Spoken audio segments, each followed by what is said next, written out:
when I was still in school, I used to be a barber. So I was working at a small barber shop in Endeavour there. Really? Yeah, sure. I'm a good barber. Oh. I'm so good. I'm too proud even. Well, so I was working at a barber shop there in Endeavour. And I met Chaga. Chaga was passing by most of the time in the evenings to go and have a haircut somewhere in another barber shop. So I always wanted him to come around where we were working. One time he comes there, we start talking to him. I sing for him. He thinks I sing well. Then he arranges a meeting between me and Chameleon. And then I meet Chameleon. Then Chameleon records my first song. Then the rest is history. No, it's not history. We need to know about so that part. I record my first song. I become backup musician for Jose Chameleon. I also become driver for Chameleon and everybody else. Meanwhile, I was still in school. I was still in university. So you were juggling all that Yeah, at the I same was time? doing all of it at the same time. So I was driver, backup, and at the same time student and upcoming superstar. Superstar. Yeah. After that, when I finished university, then I had enough time to concentrate on the music. I went to studio, recorded a couple of songs. Some of them did not hit so much, but they were wonderful pieces. Then we started working with Weasel, out of just a joke. Let's go to studio, just bored at home. Had you met him? Did you know each other before? Yeah, he was, of course, I was working with him. We were all backups for Jose Chameleon, Yeah, but we but had before never that? sung like a song together. I used to back him also. I used to be backup for Wizard also when he sang all those wonderful pieces. He had so many other pieces. So this one time, Wuzo comes at home and says, now we're just bored here, let's just go to studio and sing a song. Went to studio, sang Nakudata, became a blockbuster. Went back, we sang so many others, became blockbusters, and we're still singing more. That is how it started. But I want to tell you, I don't know the magic behind it. All I know is I try to work my sitting facility off, if I would say the word. So maybe it's the hard work that pays off. Or it's the blessing from the Almighty. I want to. I think it's mostly about the blessing, because we are all trying to look for who we really are in this world.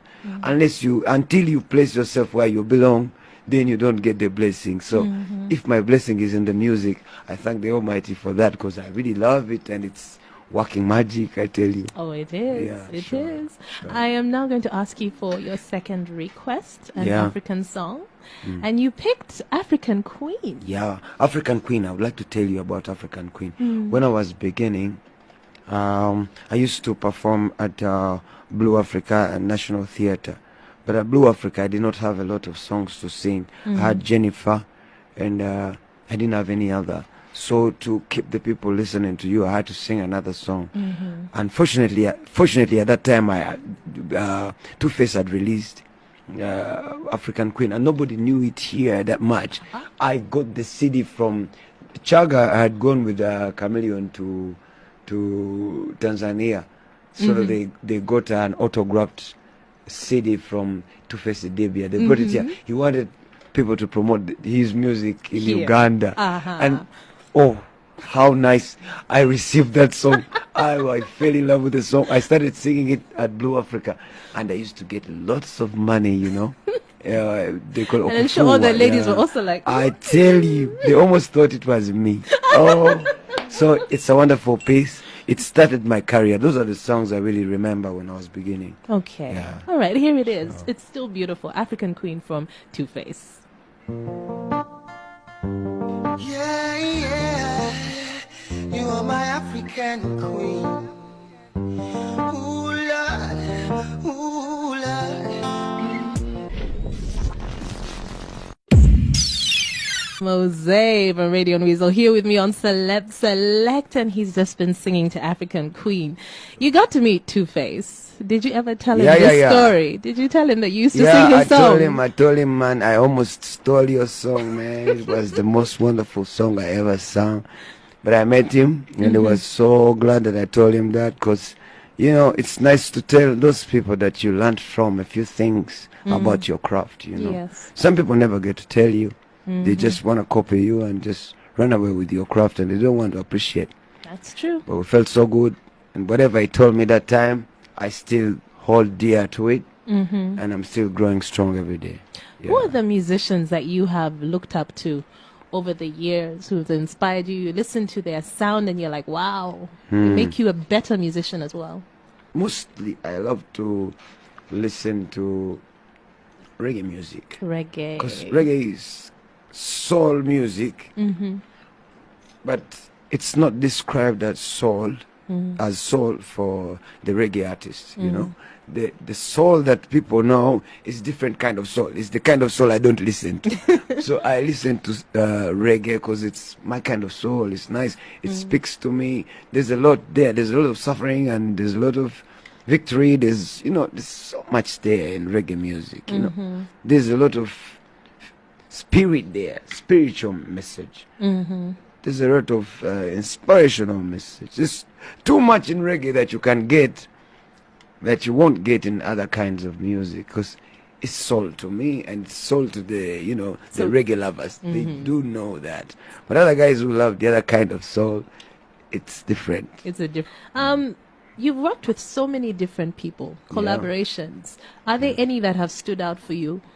In Over the the years? collaborations that we have done, yeah, most of them, they've really done some good Are there job. any that just, you know, because sometimes, you know, you hear musicians saying, oh, you know, I just met this person. And then we say, oh, let's just try and do a song together. And then something amazing happened. Did you ever have any of those magical moments, which were just by chance almost?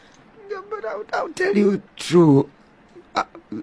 Like if you want me to speak the truth, Yes. most of of the music that we do is by chance. Most of it. I'll tell you truth. Because I don't go to the studio with any song. I just go to the studio. I meet the producer there. I meet everybody there, and we just come up with a song. So it's all by accident. I'll tell you true. That's why I told you in the beginning. I'll attribute it to the Almighty blessing, because it's a blessing. Maybe I just met what I'm good at.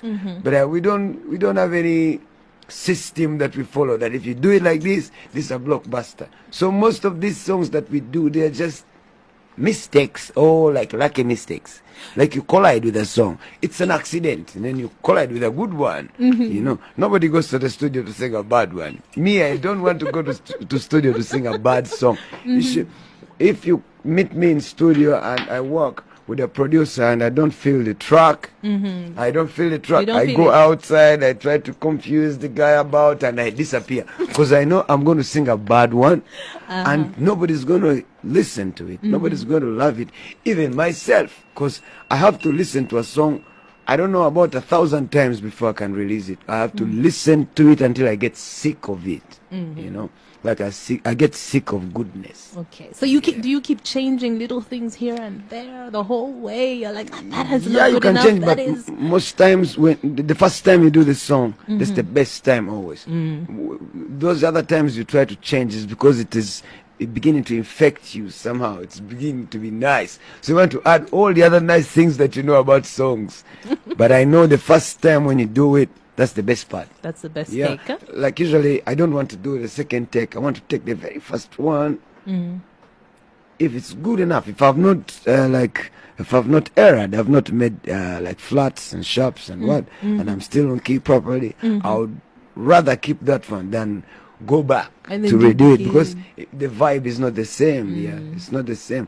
The music these days, the music has to communicate to you. Even you have to know exactly what this guy is talking about, even when you don't know what he's saying. Like the tonation of the voice. If it's sad, then you know it must be a sad story. If it's a bit happy, then must be maybe a happy song or stuff. Yeah, all those. Okay. Yeah, sure. So in terms of collaborations, is there anyone now that you're looking at that you want to work with? Yeah. Looking at Snoop Lion. Snoop Lion. How did that I tell you. That's so exciting. So Sure. exciting. Yeah, I tell you. So when are you guys going to get together, or is Well- it still being ironed out? Yeah, it's coming soon. Oh. Just wait. Why don't you wait? You know how we have waited? I've waited to sing with some of these big people like forever. And you know